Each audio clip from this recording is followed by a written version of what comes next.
30 километрах к югу от города Якутска располагается село Табага.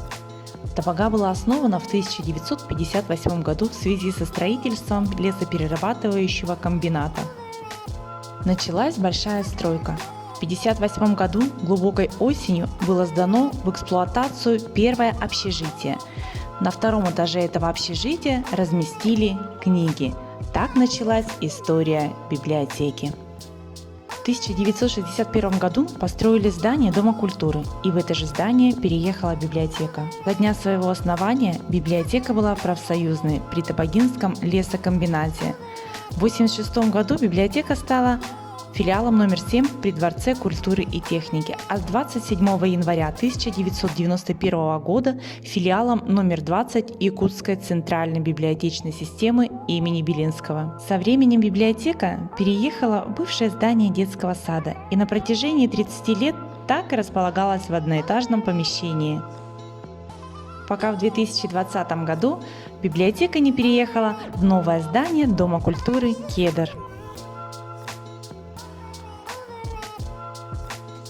Библиотекарь Ким Татьяна Николаевна является председателем Совета молодежи. Она активно продвигает чтение среди молодежи села, проводит различные мероприятия и участвует в общественной жизни села Табага.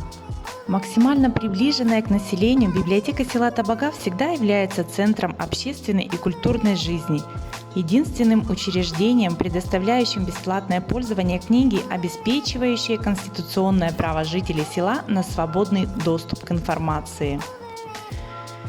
Книгачей выступает как инициатор, так и организатор различных мероприятий, и сегодня библиотека не только место для чтения книг, но и культурно-досуговый центр.